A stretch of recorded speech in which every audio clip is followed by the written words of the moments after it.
Every single day you make decisions about money. You earn it, you spend it, you worry about it, you dream about what you'd do with more of it. But have you ever stopped to ask, where did it come from? Not where your paycheck comes from. Not which bank holds your savings. I mean the idea itself, the concept. The invisible agreement that made a piece of cotton fabric or a number on a screen worth something in the first place. The history of money is the history of human civilization. Every empire that rose did so on the back of a financial system. Every empire that fell took its currency with it. And right now, for the first time in 5,000 years, the very definition of money is being rewritten. This is the story they never taught you in school. And it starts 40,000 years ago.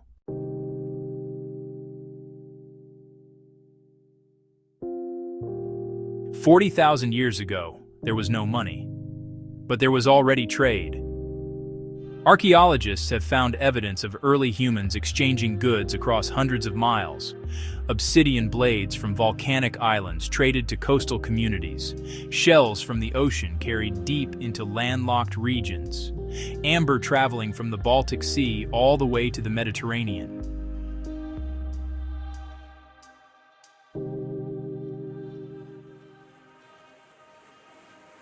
These early exchanges worked through what we call barter.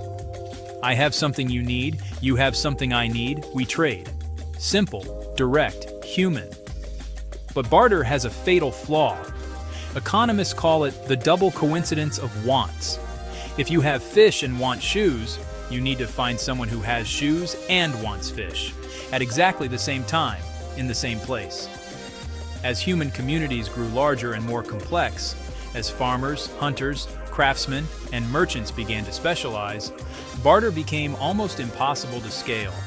Someone needed to invent something better, and around 3000 BC in ancient Mesopotamia, what is now Iraq, they did.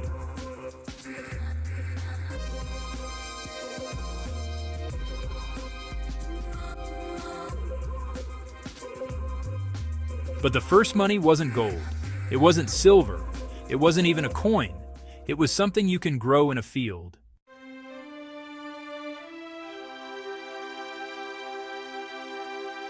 In ancient Mesopotamia, the first currency was grain.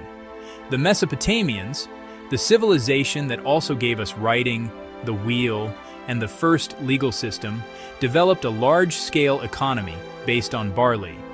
1 shekel was a unit of weight equivalent to a specific amount of barley. You deposited grain at a temple, received a clay tablet recording the deposit, and could later exchange that tablet for goods or services.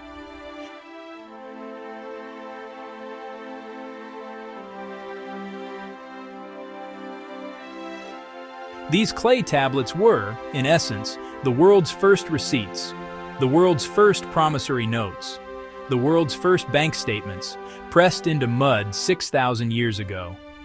Silver soon joined barley as a parallel currency, used for taxes, long-distance trade, and large transactions. The temples where grain was stored became the world's first banks. Think about that. The concept of depositing something valuable in a secure institution, receiving a record of that deposit, and using that record as a medium of exchange, was invented 5,000 years ago. Your bank account is built on the same idea. Meanwhile, across the world, other civilizations were finding their own solutions. Ancient China used cowrie shells, small, durable, naturally uniform, as currency as early as 1700 BC. Africa, India, and parts of Southeast Asia all adopted cowrie shells at various points. The cowrie is the most widely and longest used currency in human history.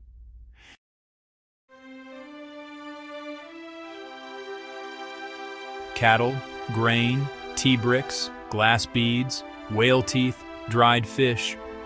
Every civilization found its own answer to the same question. What object do we all agree has value? But all of these early currencies shared one critical weakness. They were hard to carry, hard to divide, and easy to fake. The world needed something standardized, something official, something stamped with authority.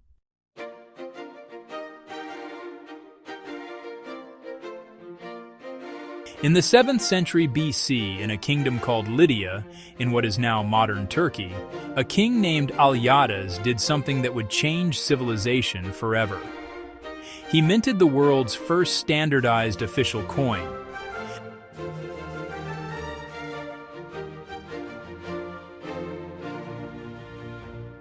The Lydian stater was made from electrum, a naturally occurring alloy of gold and silver, and stamped with the image of a lion. Every coin weighed the same. Every coin carried the authority of the king. Every coin could be trusted. The idea spread like fire. Within decades, the Greeks had adopted coinage, then the Persians, then the Romans. Within 2 centuries, virtually every major civilization from the Mediterranean to India was minting its own coins. Coins did something revolutionary. They separated the value of money from the value of the material it was made from. A coin wasn't worth its weight in gold because you could melt it. It was worth what the government said it was worth. A radical, world-changing idea. The Romans took this further, stamping the faces of emperors on their coins. The first time a government used currency as propaganda, as a daily reminder to every person in the empire of who held power. They also discovered something dangerous.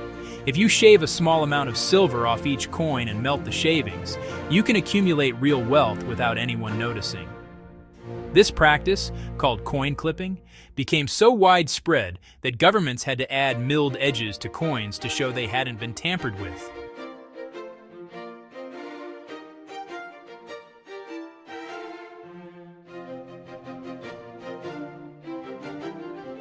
Coins were durable, portable, and trusted.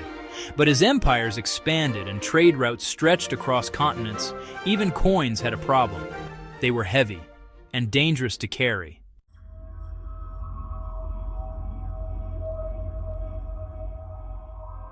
In the Tang Dynasty, China, roughly 700 AD, merchants faced a familiar problem. They were traveling the Silk Road, long journeys, dangerous roads, and bags of coins so heavy they slowed down their horses and made them targets for bandits. So they invented something new. Instead of carrying coins, merchants deposited them at a trusted merchant house and received a paper certificate, a promissory note, that could be redeemed for coins at the destination.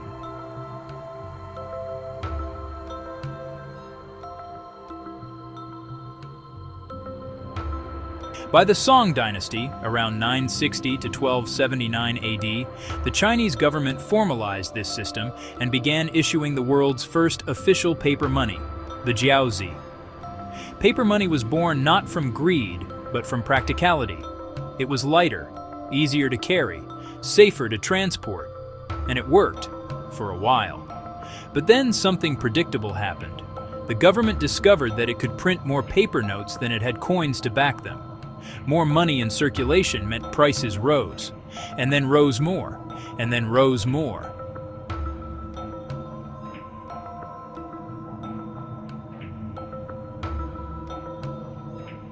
China experienced its first paper money hyperinflation.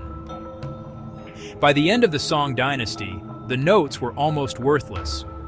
By 1455, after 500 years of paper money innovation, China abandoned paper currency entirely. It would be several centuries before paper money reappeared in China, and 3 centuries before it reached Europe. The lesson from the Song dynasty: printing money without limit is not a modern problem. Governments have been doing it, and suffering the consequences, for over 1,000 years. While China was learning this lesson the hard way, a small kingdom in Europe was about to build the most powerful financial system the world had ever seen, and then destroy it with a flower.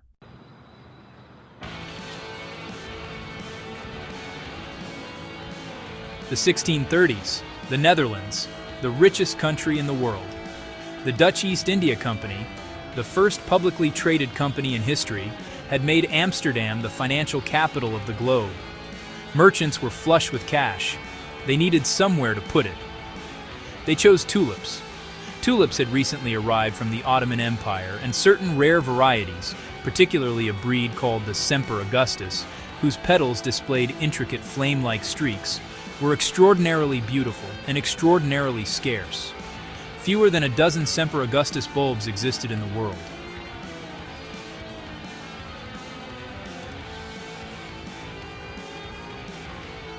In 1623, a single Semper Augustus bulb sold for 1,000 guilders. By 1637, 14 years later, that same bulb had reached 10,000 guilders. 10,000 guilders. Enough, according to historian Mike Dash, to purchase one of the grandest homes on the most fashionable canal in Amsterdam, complete with a coach house and an 80-foot garden. Ordinary Dutch citizens, bakers, brewers, carpenters, chimney sweeps, mortgaged their homes and liquidated their savings to trade tulip contracts. Bulbs changed hands 10 times in a single day. People were buying flowers they had never seen to sell to buyers who would never plant them. Then, in February 1637, at a routine auction in Haarlem, something unprecedented happened. Nobody bid. Just like that. The spell broke. Word spread. Panic set in. Within days, tulip prices had fallen 90%. The contracts that represented entire family fortunes were suddenly worthless. Tulip mania is the world's first recorded speculative bubble. But it wasn't really about tulips. It was about what humans do when money is abundant, fear is low, and everyone around them appears to be getting rich. They abandon reason and follow the crowd. 388 years later, we would call it the dot-com bubble, the housing crisis, the crypto crash. Different assets, different centuries, identical human behavior.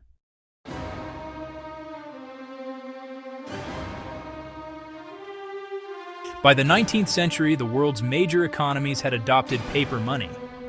But paper money created a new problem. How do you stop governments from printing too much of it? The answer, devised first by the United Kingdom in 1821, was the gold standard.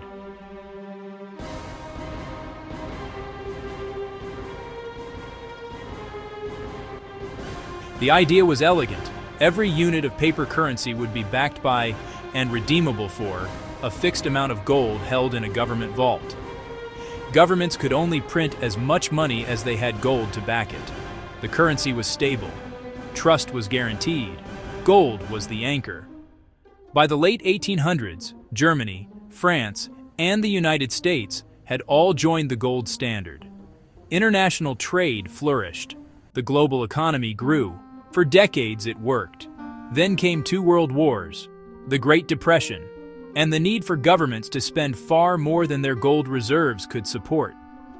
In 1944, as World War II was ending, representatives from 44 nations met in a small town in New Hampshire, Bretton Woods, to design a new global financial order. The US dollar, backed by American gold at $35 per ounce, would become the world's reserve currency. Every other currency would be pegged to the dollar. For 25 years, it worked. The post-war boom, the rise of the middle class, the most prosperous quarter century in human history, all built on this system. But by the late 1960s, America was spending enormous sums on the Vietnam War and domestic social programs. More dollars were flowing out than gold could back. France, suspicious of American intentions, sent a ship to New York City to retrieve its gold deposits from Fort Knox.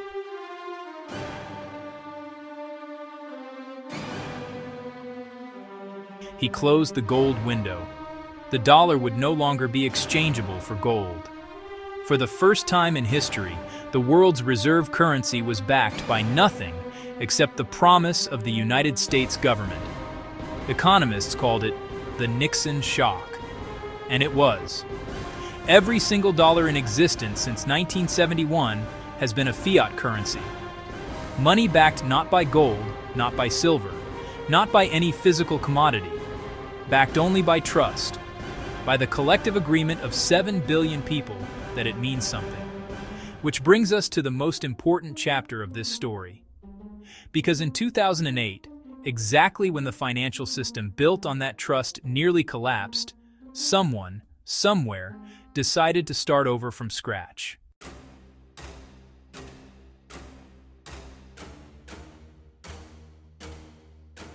October 31st, 2008.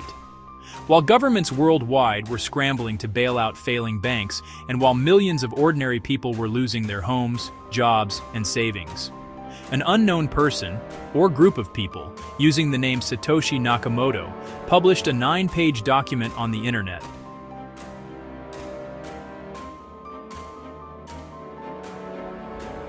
It was titled, Bitcoin, a peer-to-peer electronic cash system.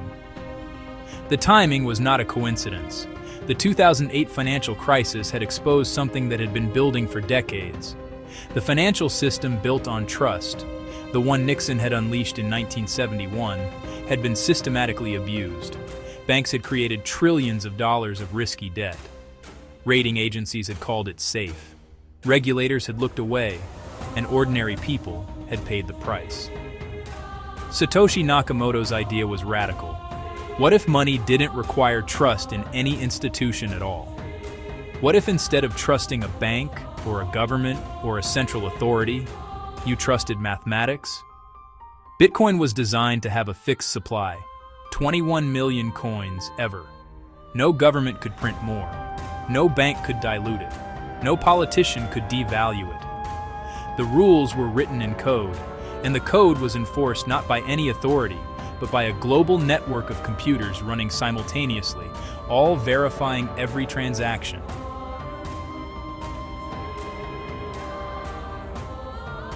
In January 2009, the first Bitcoin was mined. Embedded in that very first block of code, Satoshi left a message, a timestamp from a newspaper headline that day. Chancellor on brink of second bailout for banks. It wasn't an accident, it was a statement. Bitcoin was born as a direct response to a financial system that had failed the people it was supposed to serve. Since then, Bitcoin has grown from worthless to, at its peak, over $1 trillion in market value. It has spawned an entire ecosystem of cryptocurrencies, decentralized finance, and digital assets that is still being built today. Satoshi Nakamoto has never been identified, has never claimed any credit, has never spent a single one of the estimated 1 million Bitcoin believed to be in their original wallet, now worth tens of billions of dollars. The most consequential financial invention since the coin, and we still don't know who made it. 40,000 years of human history. Barley and clay tablets, cowrie shells and obsidian blades, Lydian gold coins stamped with lions, Chinese paper notes printed until they were worthless, Dutch tulip bulbs that cost as much as a house, a gold standard that held the world together for a century, and a single Sunday night television address that ended it forever. And now, lines of code, running on computers around the world, creating a form of money that no government controls, no bank can inflate, and no authority can confiscate. The entire history of money is one continuous, 5,000-year argument about a single question: what gives money its value? And the answer, every single time, in every civilization, in every era, is the same. Not gold, not paper, not code, trust. The moment people stop believing in a currency, the cowrie shell, the Song Dynasty note, the Zimbabwean dollar, the Tulip contract, it becomes worthless. The moment they start believing in a new one, the Bitcoin, the euro, the digital yuan, it becomes real. Money is the most powerful collective belief in human history. It has built civilizations and destroyed them. It has fueled exploration, war, art, innovation, and revolution. And right now, for the first time in 50 years, the definition of what money is and who controls it is genuinely up for debate. That story is still being written, and you are living in the middle of it. If this episode opened your eyes to something, share it with one person who thinks they already know how money works. I promise you, they don't know all of this. Subscribe to the Money Facts Lab. Leave a comment. Which chapter of this story surprised you the most? I'll see you in the next one.